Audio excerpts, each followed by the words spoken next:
咁我喺32週嘅時候咧，就發現 BB 未掉頭啦，請教 Sarah 老師啦，先知道原來有一啲動作或者有啲方法咧，係可以幫助鼓勵 BB 掉頭。36週嘅時候咧 ，BB 咧有一個好大嘅翻動，我哋去私家照咧就發現真係掉咗頭。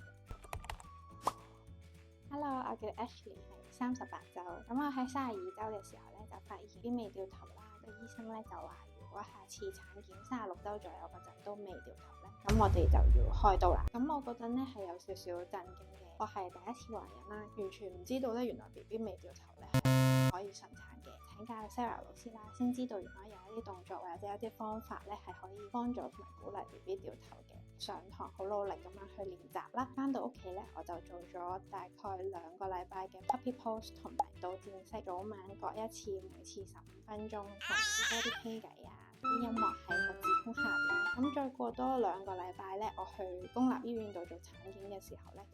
原來個 BB 都仲未掉頭，咁我就再加密啲個時長。Sarah 老師咧就喺最後嗰幾日咧喺上堂嘅時候咧就教咗我做一個動作叫肩倒立。